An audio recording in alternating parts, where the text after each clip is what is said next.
Hi everybody and welcome to this reading for 2019. Now this is a general reading and it's going to resonate with a few people in particular. So bear with me, I'm going to grab the photos out that you'll see posted in the images. And what I've done is selected 2 cards per month and then 4 for the overall theme of the year. For January we have the 6 of Swords and the 6 of Cups. This is a moving away, a final purging of everything that doesn't serve you. It's setting the scene for a whole new beginning of the year.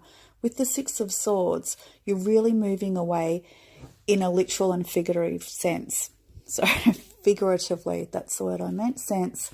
You're moving away from what doesn't serve you and you're leaving it all behind.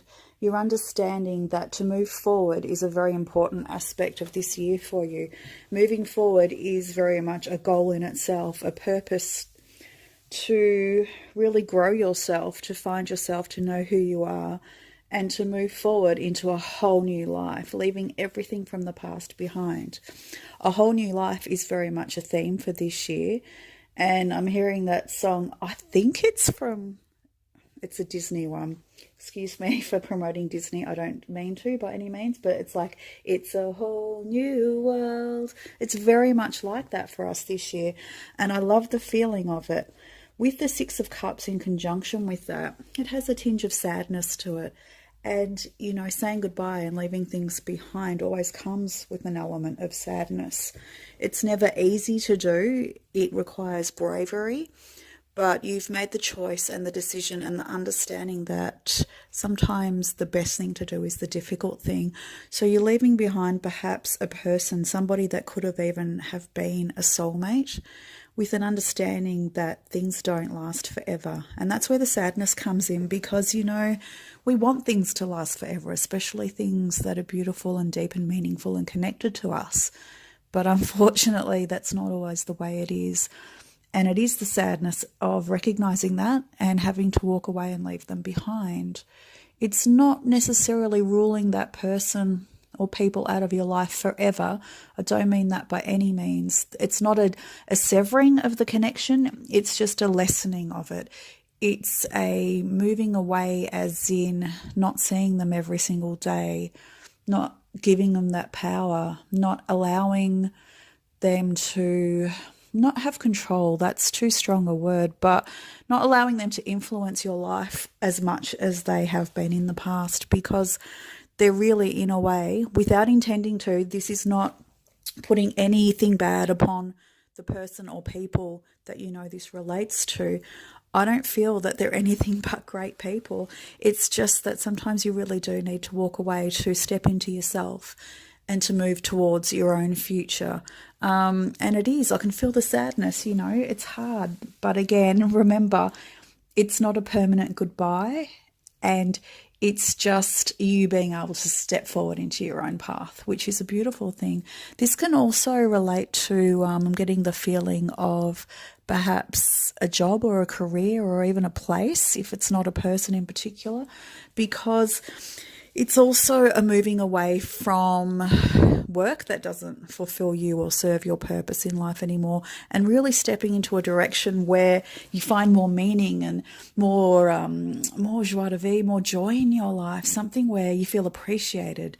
Yeah, that's the word I was looking for. You're feeling appreciated, going towards something that's really bright and shiny and has much more passion. It's not just you know, this is okay. Sometimes, a lot of times, we stay with jobs and careers and situations that are okay because, let's face it, there's nothing actually terribly wrong with them. You might be getting good money, you know, you work with some great people, it's close to home, it's convenient, you can do it with your eyes closed in a way because you're so good at it, and maybe you've been there a while and you're in your comfort zone. It's very much a feeling of comfort, and so 6 of Swords in that comfort is never easy, and it's sad because, you know, there are good friends there that you'll have to leave behind too, and you won't see them every day like you do at work now. But again, like I said with the previous one, if it's a person, it's not goodbye forever. It's just a stepping away so that you can move towards something that gives you fulfillment and something that isn't just okay, but that's great.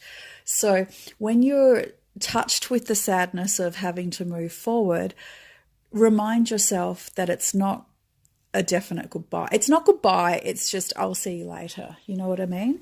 It's, I'll see you later. I'll see you around. I'll see you on the weekend instead of every day at work. And your real friends will be happy for you because they'll see that you're moving towards something really fulfilling. And that's always wonderful. Moving into February, we have 10 of Cups and the Alien. Yeah, great. My first thought when I saw these two paired together was, oh, fantastic, the 10 of Cups. It's one of the most fulfilling and joyful and satisfied. You know, when you get the 10 of Cups, it's the ultimate satisfaction with your life, especially with your love life. And then I'm like, oh, great, the Alien, fantastic. Oh my God. You know the saying for us ladies that where have all the good men gone? Yep, okay, all the good men have gone and now we are left with the aliens. But hey, you know, maybe aliens are like really awesome. You know, I'm being silly and facetious here. And with this deck, the Starman deck, it's some of the cards, especially the major arcanas, have different names to the traditional tarot. And it's a very new deck for me, so I'm not even sure what the alien card is, but I'm going to run with it because I like it. I like it a lot because, do you know, it's giving me a feeling of that sense of fulfillment we talk about with the 10 of Cups. It's something, oh my God, okay, I get it now.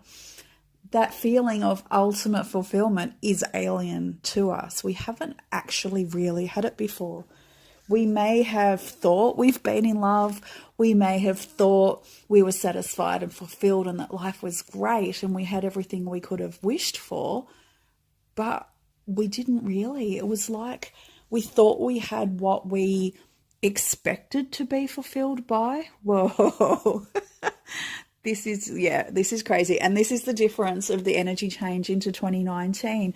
What we expected to bring us happiness and fulfillment in the past was pretty much old programming. It's what we've been told we should want. It's what we've been told is happiness and joy and fulfillment. It's our programming from when we were a very young age, from when we were kids, and we were told by our parents and our family what would make us happy. And it's taken most of us, myself included, a very, very long time.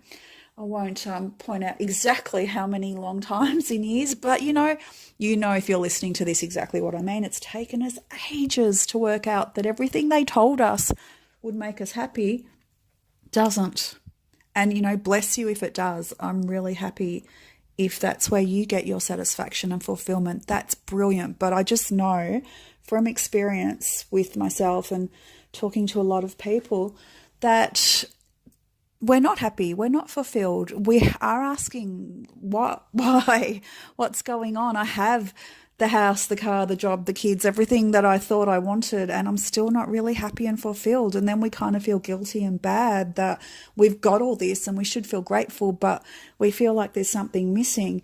And it's because we haven't really been true to ourselves enough to say what, or even ask ourselves, what do I really want? What do I really want for me, regardless of society or family expectations?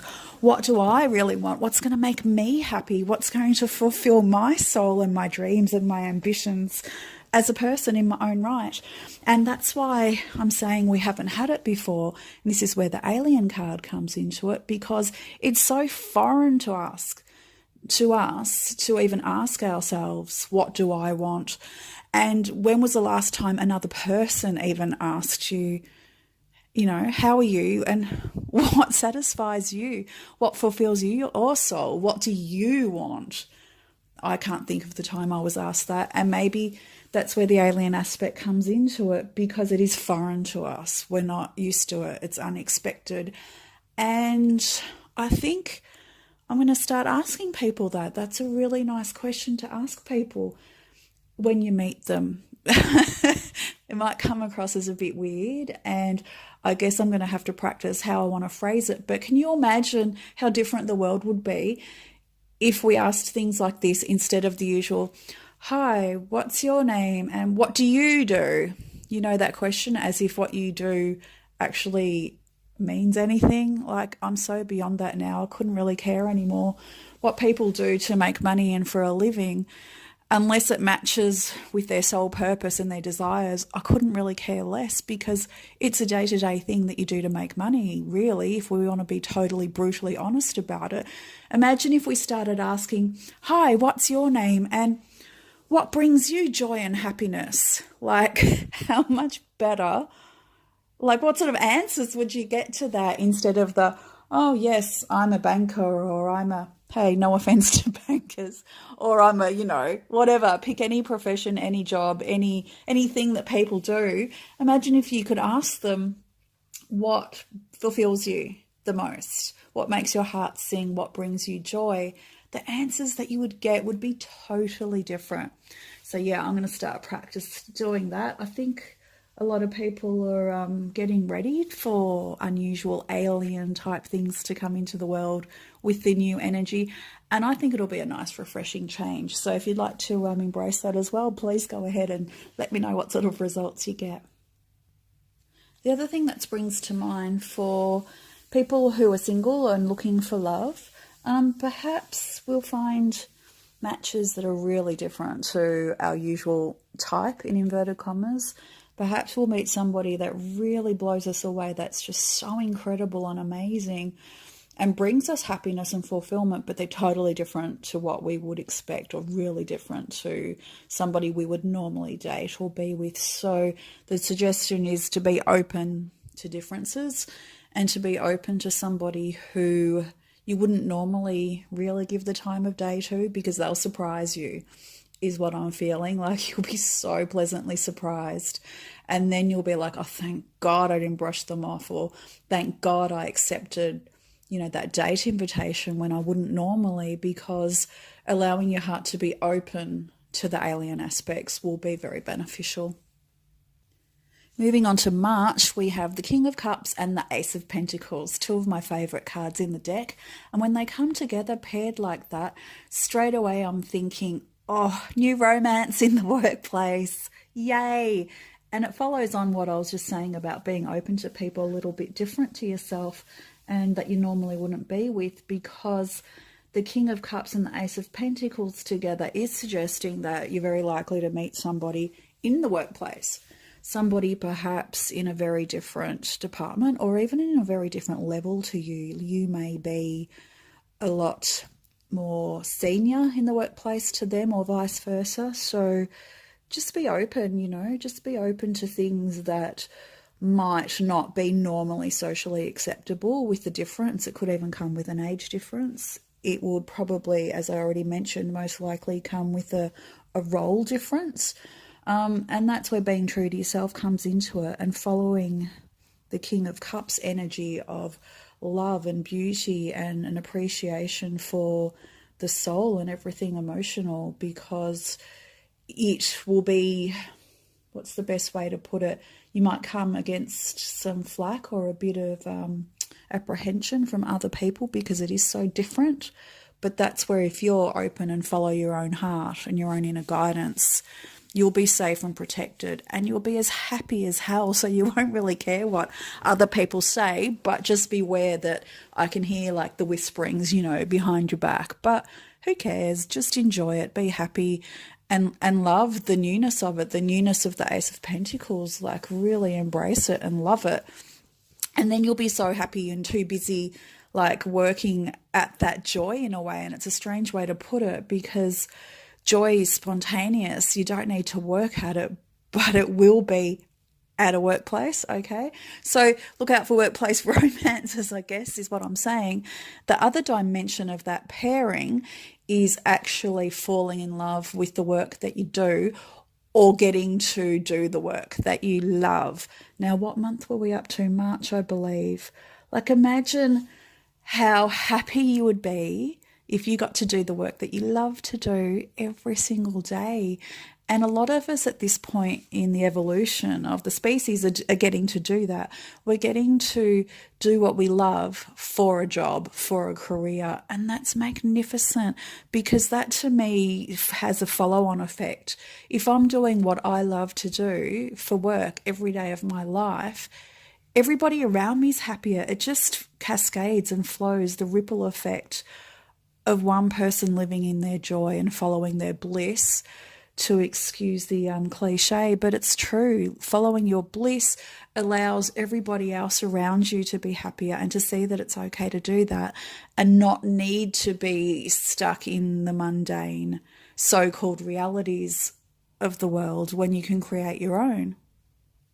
If you're not lucky enough to absolutely love what you do or to be doing what you love as a job, I think in March it's a renewed feeling of, or a change in perception. It's a different mindset of, well, you know, it's okay. So how I'm going to make the most of it. I'm going to make the best out of this situation because I'm here so much. I'm here 5 days out of the week usually.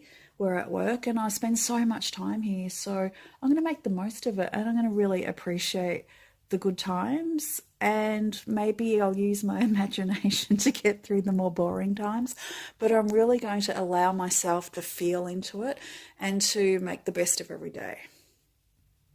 This is where the small rituals of every day can really help us enjoy ourselves more.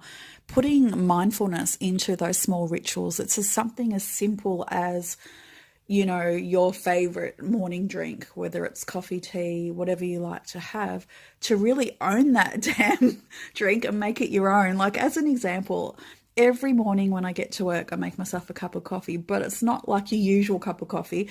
I have black coffee with a spoon of coconut oil and some cinnamon sprinkled on top. And goddamn, I love it. And it's delicious. And it's like mine, like I've got my signature coffee. And it's a little ritual that just makes me feel happy. I guess it's a really simple way to put it. I like it. And so I encourage everybody to find little rituals throughout the day, whether you go for a walk at lunchtime and pick yourself a flower, or just something small, you know, something small to remind you that you are alive and you are human and you're allowed to be happy. I think that's the key message in this pairing of cards. We work, like, let's face it, most of us work because we need the money. And the key here is that's okay. There's absolutely nothing wrong with that. So we might as well enjoy it. And you're allowed to be happy at work. Yay, who knew? Moving into April, we have the 8 of Swords and the 3 of Swords. Ouch. Okay, 3 of Swords, probably my least favourite card in the whole deck. So let's get through this nice and quickly because we don't want to dwell on any pain. But the beauty of that pairing with the 8 of Swords is that we're coming into our own this year. We're coming into an understanding of the way our mind works and the way we actually have so much control over our own thoughts and emotions. We've been told for practically our whole lives that your emotions sort of control you. And I'm here to tell you that that is garbage. It's rubbish. It's so not true. I think we've been programmed to believe that our emotions control us because it's a way to keep us powerless. It's a way to keep us kind of in a mess, like in an emotional, crazy, unstable, unsettled, unhappy sort of frame. And from there, the system can control you because as soon as you realize that you have power over your thoughts, over your mind, and over the way you feel, then you're so powerful. Like, there's nothing, the system can't control you when you're that powerful. And very much 2019, I think, for a lot of people, is a year of coming into this understanding of the way the mind works, how we have different levels of mind, and that our thinking brain is just such a small part of who we are. And it doesn't control us. It's a machine. It was designed to calculate and think about things and solve problems. It wasn't designed to run your whole life. So the minute you grasp that you're more than your thinking mind, than your brain, wow, like I've come to that realization. I've read a lot of books in the last couple of years on the power of the mind and so forth, so I can highly recommend looking into that and doing some research into that field because, I mean, I can sit here and tell you all about it, But one of those things about understanding the mind is it's coming to your own realizations, and your own understanding is much more powerful than somebody else telling you. So I really encourage you to read some books, even just Google the power of the mind and a heap come up, or watch some YouTube lectures from experts and come to your own conclusion, your own understanding, your own feeling of what it's like to have your mind and to control it, and to know that you're actually not trapped with your thoughts. That's the Eight of Swords card. Let me repeat that. You are not trapped with your thoughts. You have the power and the freedom and the ability to control them, to master them, to master your own thoughts in such a way that it gives you power over your life.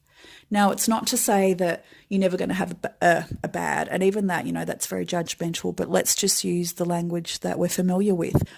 I'm not here saying you'll never have another bad thought. Of course you will. You're human. And the mind is very complex in a lot of ways. So, yes, you're going to have bad thoughts. You're going to have crazy thoughts. You have sad thoughts, happy thoughts, all the thoughts in between. But my point is, don't let that control you. You are the master of your thoughts. And there are ways that you can learn to reprogram yourself. All the programming I was talking about in the beginning that were given to us as children, you can reprogram your brain. In a way, think of it, the analogy I like to use is an upgrade in a computer system. If you have an old program running that is glitchy and isn't really working or giving you the results that you want, you can reprogram it, you can upgrade it. And this is what we're here to do this year, is to reprogram our mind and our thoughts so that we are powerful. And what this allows us to do, coming back to the Three of Swords card, which is about heartache and, just feeling broken in a way. Broken. Yeah, it's an interesting word, isn't it? Or an interesting way of looking at it. When we're in heartache and we're upset, think back to a time when you were heartbroken, the love of your life somehow breaks up with you, or God forbid they die, or just something tragic happens and you're heartbroken, whether it's over a person or a situation, or I don't know, there are so many varieties of heartbreak that we can have and feel, but think back to one and feel how helpless you were, and just absolutely helpless. I can't think of any other way to put it. And even when it's not your own heartache, when it's that of somebody you love and you're watching them go through that, you feel helpless too, because you can't actually do anything to fix it for them. And you always want to, you see somebody you love in pain, and the first thing you want to do is fix it. And you can't. What you can do is learn how to fix it for yourself, and maybe help and encourage others too as well. Learn to fix it for yourself so that you understand that everything is temporary, that this pain, as real and as raw and as horrible as it feels at the time, won't last forever. It is temporary. Allow yourself to feel it. Allow yourself to go through the trauma and the tragedy of it and the tears. God, there are so many tears. Allow yourself. It's okay. You don't have to pretend everything's okay when it's not. That's not what I'm suggesting with using your mind power, because in that moment when you're heartbroken, it's real. It is so goddamn real that nothing else matters. And you don't care about anything else. So allow that feeling, and really feel it to the depth of your soul, so that when you eventually do heal. And I'm not a believer in time heals all wounds. I think that's bullshit, because it doesn't. Time doesn't heal wounds. It just makes the memory less powerful. What heals wounds is healing. If you're running with the time heals all wounds theory, you could find yourself thinking that and allowing the years to go past, and 10, 20 years down the track, you think, okay, there's been enough time now, I'm healed. But what you'll find is, if you just scratch the surface of that wound, it could bleed again very quickly, and you're back to the wound, and you're back to the pain and the blood and the glory. There's a Freudian slip for you. But you're back to the wound because it hasn't healed. It's just been masked and covered over, and God knows you've done so many things. And I'm saying this from experience. Over those years, to mask it, to hide it, to feel or pretend that it's better, but it's not. Really, the best way to heal is to do healing things. Now, this could take you, I'm not trying to make it flippant because wounds are serious and we have so many of them. What I'm saying is that they are healable. Please believe that. If you're going through something at the moment, and I'm feeling people's sadness, if you're going through it, please know that there is sunshine at the other end and there is healing, and there are so many avenues open to us at the moment. We're really lucky.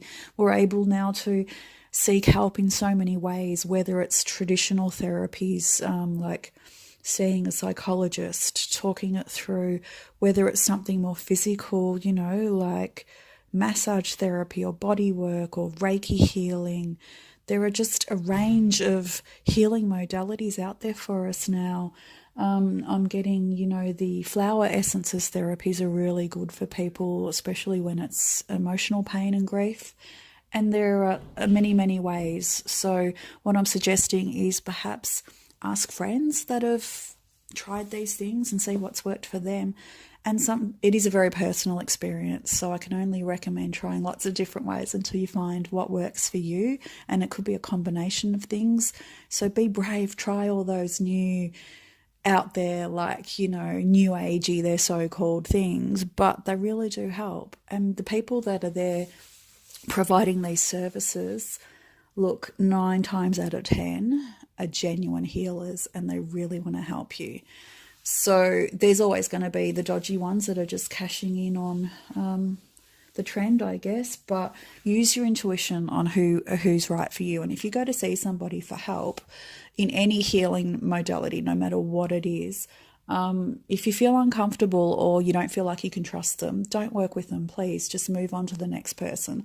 And then you'll find somebody that you resonate with that will really help you. And you'll see at the end of that journey, that healing experience, that in a way they were like an angel sent to help you. So please explore, allow yourself to be open enough to try new things, because you'll be grateful you did when that healing kicks in and you start to see the results of, back to the 3 of Swords, where the swords are taken out of the heart and the blood's gushing out, and getting the image of, you feel like it's an emergency room situation, but everyone rushes in to help you and they stop the blood and the healing's taking place. And on a physical, emotional and spiritual level, the 3 come together and there is healing. It is possible. So please believe that. And the other thing, I know a lot of people don't believe in God, but the way I look at God, I think the difference is a lot of us grew up in religious situations. For example, I grew up in a Catholic background, and I'm not knocking it. I'm kind of glad I did go through it and experience it. This is a really weird, long-winded way of saying that God isn't what we were sort of taught God was, and it's just a word. So we could replace that word with the universe, with love, with energy, with the creator, whatever word you're comfortable with. I'm kind of used to saying God, so that's the word I use, but I really mean just, the source of everything. So for the purpose of this, let's use the word God or universe. And what I'm getting at is praying. Praying is a beautiful tool. Pray to whichever God you believe in. Ask the universe for help. Talk to the angels, whatever helps you in feeling that you're not alone, that there is guidance and help and you are loved.